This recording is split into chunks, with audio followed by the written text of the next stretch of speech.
The early church in Townsville was up in Sturt Street, wasn't it? Which is where Parry Nissen is today. We had a minister, an evangelist, Jim Cherry, come to Townsville, and he ran a program called Dead Men Do Tell Tales. He baptised 84 people, and that meant that the town church was really struggling. They didn't have enough room. Because after Cherry's mission, there were just so many people packed into the town church that we had to do something. When grandfather was the president here in this conference, I was born. And so he was here at the president. So when news of my birth arrived, hey, you got another grandson, you know, he was here in Aitkenvale. Pastor Austin Townend was our president, and I can remember him saying, because we have so many in church, it's time for us to divide and multiply. Pastor John Ludlow was our pastor. They had drawn a line of Bayswater Road, and that was called the Ludlow line, and anybody that lived on that side of the Ludlow line basically were expected to go to Aitkenvale Church. And we had an old wooden hall similar to the hall that they use for the camp store. We started off in there as our church, and just outside of that building was a little sapling. It's a little thin, skinny sapling of a tree. And today, that big rain tree that's out there on the campground, that now is that sapling, and that's how I saw Aitkenvale Church grow. The tree grew, the church grew. We were always anxious to go, and there was never a thought of staying home, was there, Rob? Aitkenvale, for one of their fundraising efforts, was to concrete the floor in the Arthur White Hall. And we poured that floor in one day. And we didn't have ready-mix concrete. It was just mixers and people shoveling and mixing concrete.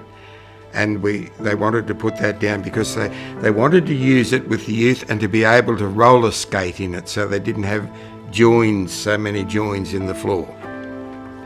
In those days you could have stalls. They used to run street stalls and cook cakes. And The times when we were cementing under the houses, the times when we were painting the buildings on the campgrounds and all that sort of thing. We had blacksmiths and boilermaker welders, and everyone worked. There wasn't many that didn't work. I've always had my membership at Aitkenvale. Aitkenvale's my home church. Boris, I love Aitkenvale Church. That's home.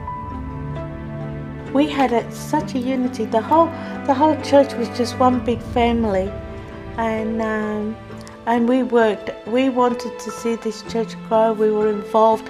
That's the main secret of it. Everybody sort of helped one another, and if anybody come to the church and they were new and they had a child, my husband would say, give it to my wife, she'll look after it. You know, you just had a whale of a time together, and, you know, it was the young and the old all sort of mixing.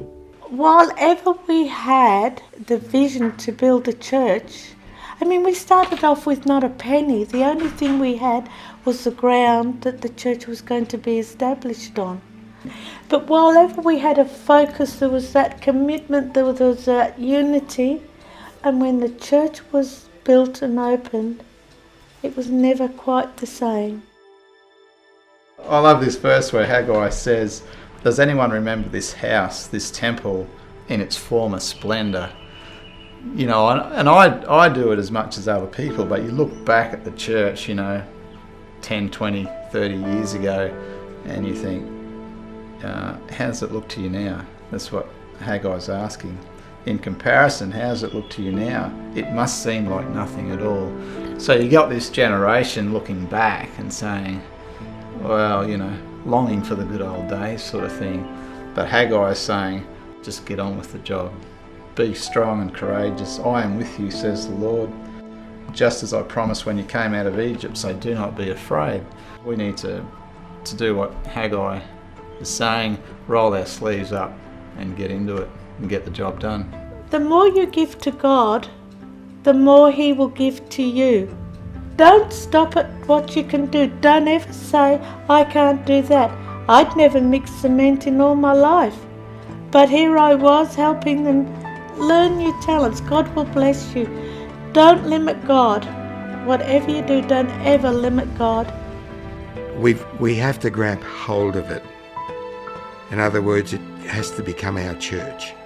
And unless we grab hold of that and say, okay, we can talk about it, which I feel the church has done for 30 years, then we have to say, okay, we're going to do this. But I think the most important thing is to realise that we can't do this without God. It's God's house.